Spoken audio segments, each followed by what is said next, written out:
ओडिशा रे जो सारा ओडिशा नुहे सारा भारत वर्ष रे जो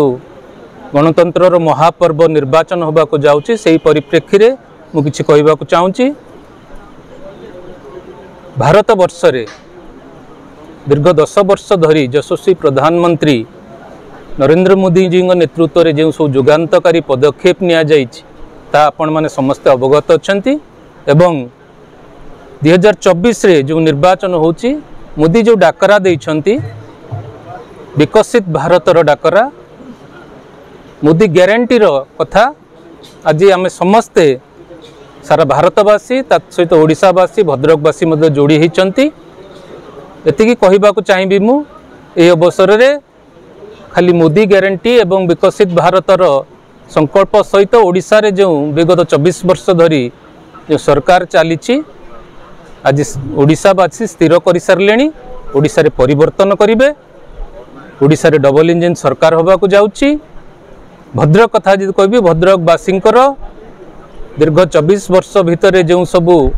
डिमांड रही जो सबू दाबी रही एठिकार जनप्रतिनिधि माने ताकू पूरण करिवारे संपूर्ण सफल होइचंती। मेडिकल कॉलेज कथा हो भद्रक को विश्वविद्यालय मान्यता देवा कथा हो धामनगर छकरे टेक्सटाइल पार्क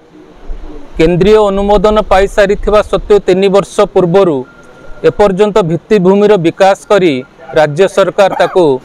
केंद्र सरकार को हैंडओवर करि पारनांती एवं भद्रक जिल्लार बन्या समस्या कथा हो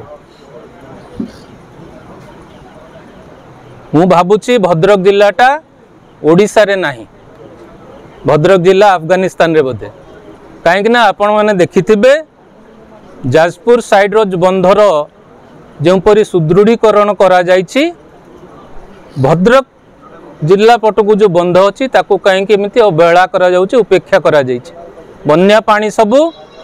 भंडारी पोखरी ब्लॉक तिहिडी ब्लॉक एवं चांदबाली ब्लॉक रे प्रति वर्ष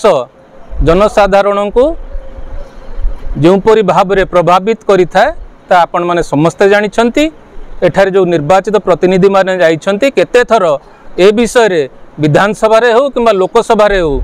उपस्थापन करिछंती से विषय आपण माने भी भल भाव जानिछंती आमे भी जानिछु। मु विगत दिन रे देखुतली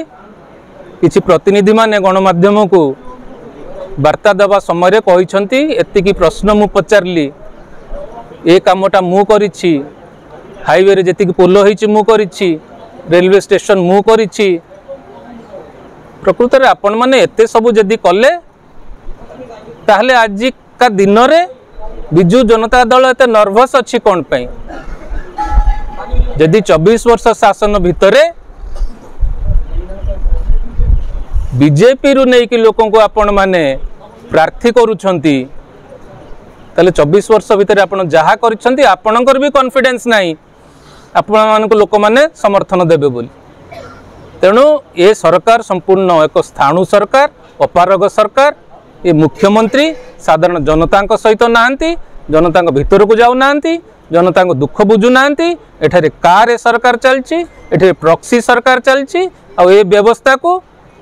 ओडिशावासी बदलेबे बोली मन स्थिर कर सारछंती एवं आगामी दिन रे जो निर्वाचन होबा को जाउची एक ऐतिहासिक परिवर्तन होबा को जाउची। ओडिशा रे भारतीय जनता पार्टी रो डबल इंजिन सरकार हेबो एवं केंद्र रे पुणी थरे नरेंद्र मोदी जी प्रधानमंत्री दायित्व नेबे एवं पुणी थरे भारतीय जनता पार्टी रो सरकार हेबो एवं एथर जो प्रधानमंत्री डाकरा देइचंती इस बार 400 पार ता होबा को जाउची ए कथा आपण माने समस्ते जानिछंती आगामी दिन रे यह प्रमाणित मध्य हो जिवो। शेष रे आपण मानकु मु धन्यवाद जणैबी आपण मानकर बहुमूल्य समय दे एठारे उपस्थित रहितबार। भद्रक निर्वाचन मंडली रे आज एक सांबादिक सम्मेलन अनुष्ठित होईची यार मुख्य लक्ष्य मुख्य अभिप्राय है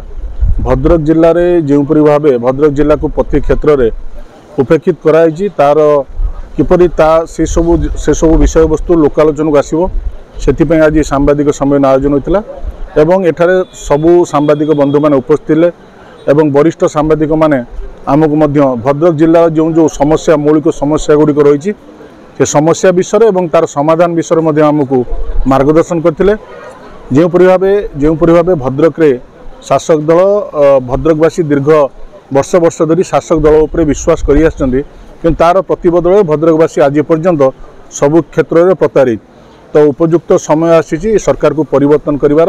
କାରଣ ପ୍ରଧାନମନ୍ତ୍ରୀ ଆମର ଯଶସ୍ୱୀ ପ୍ରଧାନମନ୍ତ୍ରୀ ନରେନ୍ଦ୍ର ମୋଦିଙ୍କର ଯେଉଁ ବିକାଶ ଧାରା ସାରା ଭାରତବର୍ଷରେ ଜାରି ରହିଛି, ସେଥିରୁ ଓଡ଼ିଶା କିପରି ବଞ୍ଚିତ ନ ରୁହେ ସେଥିପାଇଁ ସବୁ ସାମ୍ବାଦିକ ବନ୍ଧୁ ଗଣତନ୍ତ୍ର ଚତୁଃସ୍ତମ୍ଭ ବୋଲାଉଥିବା ସମସ୍ତଙ୍କର ମଧ୍ୟ ଦାୟିତ୍ୱ କର୍ତ୍ତବ୍ୟ। କାରଣ ଭଦ୍ରକ ଆମେ ସମସ୍ତେ ସାମ୍ବାଦିକ ପୂର୍ବରୁ ଆମେ ସମସ୍ତେ ଭଦ୍ରକବାସୀ। ମୋ ସମସ୍ତଙ୍କୁ ଅନୁରୋଧ ରହିବ ଆଜିକାର ଯେଉଁ ସମ୍ମିଳନୀ ଯେଉଁ ବୈଠକରେ ସମସ୍ତେ ଆଜି ଆମେ এই পরিবর্তন এই লোকাল ଯେଉଁ ସବୁ ସମସ୍ୟା ରହିଛି ଲୋକାଲୋଚନକୁ ଆଣିବା ଏବଂ ଶାସକ ଦଳ ଯେଉଁ ଅପାରଗତା ବିଷୟରେ ଲୋକଙ୍କୁ ସଚେତନ କରାଇବା।